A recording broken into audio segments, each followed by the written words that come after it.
جس کا جنازہ لے جائیں قطب الارشاد کا جنازہ لے کر جائیں. دن جمعہ کا تھا, سفر کی 25 تاریخ تھی, اور بریلی شریف میں کیا ہو رہا ہے؟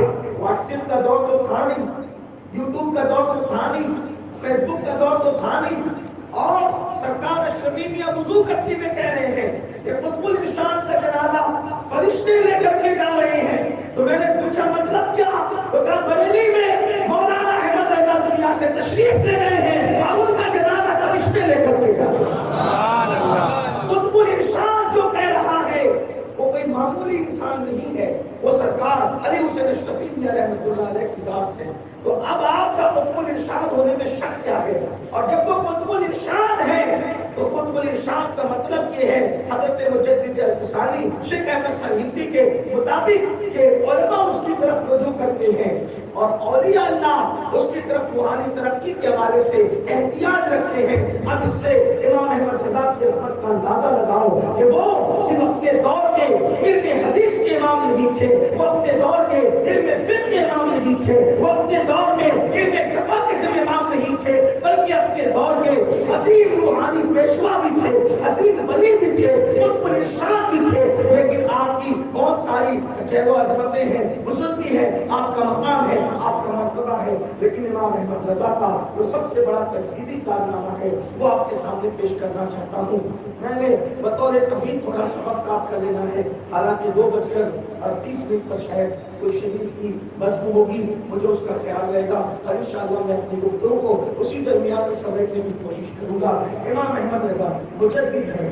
مجدد کوئی نہ کوئی سبجیکٹ لے کر کے آتا ہے, مجدد کا اپنا کوئی سبجیکٹ ہوتا ہے, یعنی کہ ایسا نہیں ہوتا کہ مجدد کچھ بھی کرتا ہے, ایسا نہیں ہوتا. مجدد کا ایک سبجیکٹ ہوتا ہے, کبھی 2 ہوتے ہیں, اور اس کا جو سبجیکٹ ہوتا ہے اس دور کے چیلنج کے مطابق ہوتا ہے. مثال کے طور پر آپ اس کو انبیاء سے یوں سمجھے کہ اللہ کی سنت یہ ہے, سنت الہیہ یہ ہے کہ جس دور میں جیسا ماحول تھا نبی کو ویسا معجزہ دے کر کے بھیجا. آپ لوگ سب اچھی طرح جانتے ہیں, میں بہت لمبی چوڑی تمہید آپ کے سامنے نہیں پیش کروں گا, اشارے دوں گا. جیسا موسیٰ علیہ السلام کے دور میں جادو کا زور تھا, اہل باطل جادو پر نازا تھے, تو اللہ نے حضرت موسیٰ علیہ السلام کو عصا دے کر کے بھیجا. آپ عصا زمین پہ رکھتے تو وہ اژدہا بن جاتا, وہ اژدہا بن جاتا. یہ آپ نے قرآن مقدس میں پڑھا ہے. اسی طرح حضرت عیسیٰ علیہ السلام کے دور میں علم طب بہت عروج پر تھا, تو اللہ تبارک و تعالیٰ نے عیسیٰ علیہ السلام کو وہ معجزہ دیا کہ آپ اندھوں کی آنکھوں پہ ہاتھ رکھتے تو آنکھیں روشن ہو جاتی, اور کوڑیوں پہ ہاتھ پھیرتے تو ان کا جسم اچھا ہو جاتا. یہ آپ جانتے ہیں. اسی طرح سے ہمارے آقا علیہ السلام و تسلیم کا جو دور تھا وہ کبھی ختم ہونے والا دور نہیں تھا, اور الگ الگ چیلنجز تھے, اور وہ جہالت کا دور تھا جس دور میں حضور تشریف لائی. تو اللہ نے اپنے محبوب کو قرآن کا معجزہ دے کر کے بھیجا, اور پھر ایک دو نہیں بلکہ حضور علیہ السلام کا دور کبھی ختم نہ ہونے والا تھا, تو اللہ نے کبھی نہ ختم ہونے والا معجزہ قرآن دے کر کے بھیجا. اور ایک دو معجزات نہیں بلکہ میرے نبی کو اللہ نے ہزاروں لاکھوں معجزات دے کر کے بھیجے. بلکہ مختصر میں کہا جائے تو یوں کہا جا سکتا ہے کہ سب کو معجزہ دے کر بھیجا, اور مصطفیٰ جان رحمت کو سراپا معجزہ بنا کر کے بھیجا. سبحان اللہ. انبیاء کرام دور کے اعتبار سے معجزات لے کر آئے. اسی طرح سے جو مجدد ہوتا ہے, مجدد صدی کے سرے پر آتا ہے, مجدد صدی کے سرے پر آتا ہے. صدی کے سرے پر مجدد اس لیے آتا ہے کہ صدی گزرتے گزرتے فطروں کا دور ہو جاتا ہے, صدی گزرتے گزرتے فطرے عروج پاتے ہیں, صدی گزرتے گزرتے لوگ دین سے دور ہونے لگتے ہیں. جیسے مثال کے طور پہ حضور علیہ السلام تشریف لائے, آقا علیہ السلام کی آمد کے بعد حضور کی صدی کے اندر جو اللہ اکبر, اللہ اکبر, اللہ اکبر, اشہد ان لا الہ الا اللہ, اشہد ان لا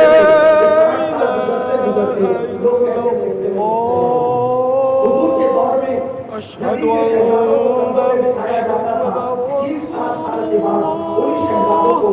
اشہد یا سب جانتے ہیں.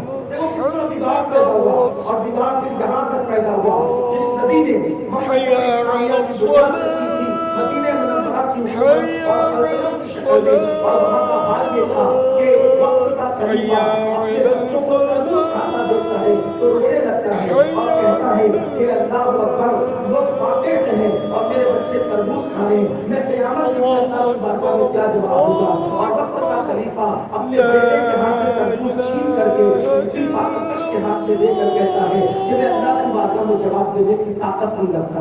ایک تو وہ اثر تھا مصطفیٰ جان رحمت کی تربیت کا، اور 60 سال گزرتے گزرتے وہ دور بھی آیا کہ وقت کا خلیفہ کہلانے والا، جب اس پلیت کو کبھی خلیفہ مانتے بھی نہیں ہیں، اللہ اکبر، وہ وقت کا خلیفہ کہلانے والا یزید پلیت، ایسا دور آیا کہ اس نے تخت پر بیٹھ کر کے شراب پینا شروع کیا اور معاذ اللہ مہمان کے ساتھ نکاح کو رواج دینے کی کوشش کی، اور پھر وہ بگاڑ پیدا ہوا۔ اس کی ایک بڑی دردناک تاریخ ہے، وہ یہاں بیان کرنے کا وقت نہیں۔ تو پھر کیا ہوا؟ یہ اللہ کی شان ہے کہ وہ زندہ سے مردہ اور مردہ سے زندہ پیدا کرتا ہے، یعنی مومن سے کافر کو پیدا کرتا ہے اور کبھی کبھی کافر سے مومن کو پیدا فرماتا ہے۔ یہ اللہ کی شان ہے، یخرج الحی من المیت ویخرج المیت من الحی، یہ اللہ کی شان ہے۔ اللہ اکبر۔ پھر کیا ہوا؟ جس خاندان نے خلافت راشدہ کا خاتمہ کیا، اسی خاندان میں اللہ نے پہلی صدی کا مجدد حضرت سیدنا عمر ابن عبدالعزیز کی شکل میں پیدا کیا۔ یہ امت محمدیہ کا پہلا مجدد تھا جس نے بنی امیہ کی وہ قائم کردہ سارے بدعات و خرافات کو ختم کیا اور وہ سبجیکٹ لے کر لے آئے کہ اللہ اکبر، ملوکیت کی بنیاد بنی امیہ کے ذریعے سے رکھی گئی، لیکن اسی بنی امیہ میں عمر ابن عبدالعزیز آئے اور انہوں نے ملوکیت کا خاتمہ کر کے پھر سے خلافت خلیفہ راشد کی سنت کو زندہ کیا۔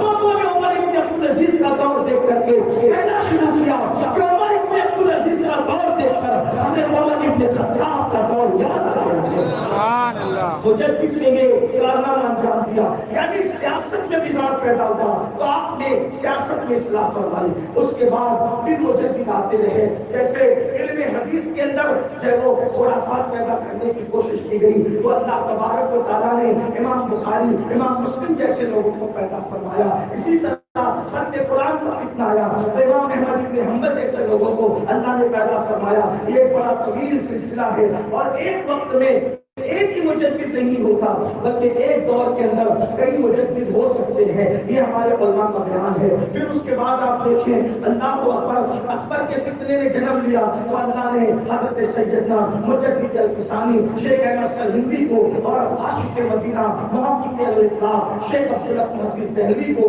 بعثت مجدد جلوہ گر فرمایا۔ ان دونوں نے مل کر کے اکبر کے فتنے کو دھول چکا دیا۔ اسی طرح سے پھر علم فقہ کا معاملہ تھا، کے حوالے سے اور بالخصوص فقہ حنفی کے حوالے سے ہندوستان کے اندر حالات بڑے کمزور سے کمزور تر ہو گئے تو اللہ تبارک و تعالیٰ نے محی الدین سلطان اورنگزیب عالمگیر کو پیدا فرمایا، وہ بھی مجدد ہے اور انہوں نے حکومت کی مصروفیات کی وجہ سے کوئی تحریری کارنامہ انجام تو نہ دیا، لیکن آپ کی ایما پر فتاوی عالمگیری کو 500 ہندوستان کے متبحر علماء کرام کی موجودگی کے اندر ترتیب دیا گیا اور یہ فقہ حنفی پہ بہت بڑا احسان تھا۔ فتاوی عالمگیری ترتیب پائی اور اس طرح سے اورنگزیب عالمگیر جو ہے وہ جو اپنی صدی کے مجدد قرار دیے گئے۔ پھر اس کے بعد آپ نے دیکھا کہ ہندوستان میں رافضیت اور شیعیت کا فتنہ جو ہے وہ عروج پر پہنچا اور اللہ اکبر شیخین پر تبرہ کیا جانے لگا، شیخین پر تبرہ کیا جانے لگا،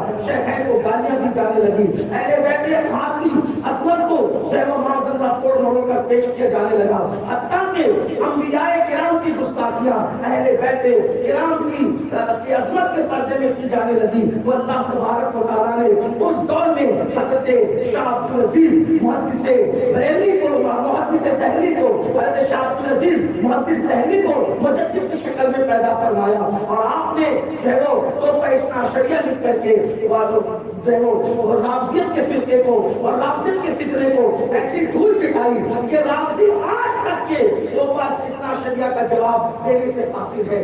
ایک کتاب کے اندر وہ کتاب پڑھنے سے تعلق رکھتی ہے، ایک کتاب کے اندر آپ نے ایسے علمی جواہر پارے بکھیرے ہیں کہ اگر کوئی بندہ صحیح سے وہی ایک کتاب پڑھ لے تو رافضیت کے حوالے سے پھر کسی دوسری کتاب کو پڑھنے کی ضرورت پیش نہیں آتی. عقل دنگ رہتی ہے کہ اللہ مجدد کو کیسا علم عطا فرماتا ہے, کیسا درد عطا فرماتا ہے, کیسا کمال عطا فرماتا ہے. آپ نے تو فیصلہ شریعت کے اندر جو علم کے جواہر پانے بکھیرے ہیں, جو علم کے دریا بہائے ہیں, وہ شاہ عبدالعزیز محدث دہلوی کا حصہ ہے. وہ فاروق اعظم کی اولاد میں سے تھے. یہ بھی عجیب اتفاق ہے. حضرت مجدد الثانی فاروق اعظم کی اولاد میں سے تھے. حضرت شاہ ولی اللہ محدث دہلوی یہ بھی مجدد ہیں, یہ بھی فاروق اعظم کی اولاد میں سے تھے. اسی طرح شاہ عبدالعزیز محدث دہلوی یہ بھی فاروق اعظم کی اولاد میں سے تھے. فاروقیوں نے ہندوستان میں بڑا احسان کیا. حضرت علامہ شاہ فضل خیر آبادی جنہوں نے ہندوستان کے اندر انگریزوں کے خلاف سب سے پہلا فتویٰ دیا ہے, وہ بھی فاروق اعظم کے ساتھ تھا. سبحان اللہ. یہ فاروقیوں کا بھی بڑا خوبصورت دور ہے, بڑا حسین و جمیل دور ہے. لیکن 14ویں صدی کے آتے آتے اب حالات بڑے بگڑ چکے تھے. اس لیے کہ 1857 کا جو دور ہے ہندوستان کے اندر ایک انقلاب کا دور ہے, ایک ہنگامے کا دور ہے, کیونکہ انگریزوں کی حکومت اللہ اکبر 1857 کے اندر متزلزل ہو گئی تھی. کیونکہ علماء نے اللہ اکبر جو جہاد کی تحریک چلائی, علماء نے جو جہاد کی تحریک چلائی انگریزوں کے خلاف, انگریزوں کے پیر اکھڑ گئے. اگر کچھ لوگ غداری نہ کرتے تو انگریز کبھی بھی جم نہ سکتے تھے, لیکن کچھ لوگوں نے غداری کی, کچھ اپنے ہی غدار ہو گئے. اسی طریقے سے کچھ لوگوں نے لالچ کی اور بعد میں انگریزوں کے پیر جم گئے. یہ 1857 کی تاریخ ہے. لیکن پھر کیا ہوا, انگریزوں نے بنظر عمیق جو ہے وہ مطالعہ کیا کہ آخر کیا ہوا, کس وجہ سے جو ہے ہندوستان کے اندر ہمارے خلاف ہوا چلی. تو ان کو پتا چلا فضل خیر آبادی, مفتی صدر الدین آزودہ, حضرت نور الکافی مراد آبادی, اسی طریقے سے بہادر شاہ ظفر, اسی طریقے سے حضرت سیدی سرکار علامہ فیض احمد عثمانی بدایوی رحمۃ اللہ تعالی علیہ, اس طرح کے بہت سارے نام ہیں. ان لوگوں کی تحریک کی وجہ سے, ان لوگوں کی انقلابی آواز کی وجہ سے جو ہے وہ انگریزوں کے قدم اکھڑ گئے. تو انہوں نے کہا مسلمان, چونکہ یہاں کی اس زمانے کے اندر ہندوستان کے اندر بیدار اگر کوئی قوم تھی تو وہ قوم مسلم تھی. آپ لوگ, میں کوئی تاریخ کے یہ حوالے معاذ اللہ اپنے طور پہ نہیں پیش کر رہا ہوں. وجہ اس کی یہ ہے کہ حکومت تقریباً 100 سال تک کے مسلمانوں کے پاس تھی. انگریزوں سے نے حکومت کس سے چھینی تھی, مسلمانوں سے چھینی تھی. تو دوسری جو ہندوستان میں قومیں تھی, ہندو, سکھ, عیسائی, یہ ساری اقوام جو تھی ان کا خیال یہ تھا مسلمانوں کے پاس تھی, ہم محکوم تھے, انگریزوں کے پاس چلی گئی تب بھی ہم محکوم ہیں. تو ان کو کوئی بہت زیادہ ٹینشن نہیں تھا. غم کس کو تھا, جس کے ہاتھ سے حکومت چھینی گئی تھی. غصہ کس کو تھا, جس کے ہاتھ سے حکومت چھینی گئی تھی. اس لیے کہ نعمت جس کے ہاتھ سے چھینی جائے احساس اس کو زیادہ ہوتا ہے, یہی حال تھا. تو پھر یہ ہوا, مسلمانوں کے اندر جو غصہ تھا, جو غم تھا, ان لوگوں نے چاہا کہ انگریزوں کے قدموں کو یہاں سے اٹھا پھینکا جائے اور پھر اسلامی حکومت کا قیام کیا جائے. اسلامی حکومت کا قیام یہ کوئی جنگ جو ہے سیاسی جنگ تو نہ تھی, یہ مذہبی جنگ تھی. اللہ اکبر. اس لیے علماء نے حصہ لیا اور علماء کے پیچھے مسلم آواز اتنا چلتی تھی اس لیے کہ جذبہ جہاد اور دین کے مر مٹنے کا جذبہ مسلمانوں کے اندر زندہ تھا. جب بھی جہاد کی بات کی جاتی ہے لوگوں کے رونگٹے کھڑے ہو جاتے ہیں, اس لیے کہ جہاد کا غلط مفہوم پیش کر دیا گیا ہے. جہاد کا مطلب یہ ہوتا ہے, جہاد کا مطلب بموں میں دھماکے کرنا نہیں ہوتا, جہاد کا مطلب بے گناہوں کو قتل کرنا نہیں ہوتا, بلکہ جہاد اسلام میں کہتے ہیں اس کو ہے برائی کو مٹانے کے لیے کوشش کرنا, اس کو اسلام جہاد کہتا ہے. ابھی میں بھی اگر شراب کے خلاف بولتا ہوں کہیں پر تو اس کا مطلب یہ ہے برائی کے خلاف میں بھی جہاد کر رہا ہوں, لیکن یہ زبان سے جہاد ہے. اس کو جہاد باللسان آپ کہہ سکتے ہیں. اگر کوئی قلم سے برائی کا خاتمہ کرنے کی کوشش کرے وہ بھی جہاد ہے, اس کو جہاد بالقلم کہیں گے. لیکن کبھی حالات ایسے ہوں جہاں زبان اور قلم کام نہیں کرتے تو پھر وہاں طاقت سے جہاد کیا جاتا ہے, اس کو جہاد بالسیف کہتے ہیں. لیکن آج کل لوگوں نے بڑا نفرت ڈال دی ہے جہاد کے حوالے سے. ہم دہشت گردی کے مخالف تھے, مخالف ہیں یہ. ہمارا مذہب تو ہرے بھرے درختوں کو کاٹنے کی اجازت نہیں دیتا, تو انسانوں پر ظلم کرنے کی اجازت کیسے دے سکتا ہے؟ ہمارے نبی کا فرمان ہے اگر کسی مسلمان نے کسی ذمہ کافر کا قتل کیا بے گناہ تو آقا فرماتے ہیں اس مسلمان کے خلاف قیامت کے دن میں اللہ کی بارگاہ میں شکایت کروں گا. یہ ہمارے مذہب کی تعلیم ہے. تو ہمارا مذہب جو ہے دہشت گردی کی اجازت نہیں دیتا, لیکن جہاد جس کا مطلب ہم یہ لیتے ہیں کہ برائی کو مٹانے کے لیے کوشش کرنا, انگریزوں کی اور ظلم کو, انگریزوں کی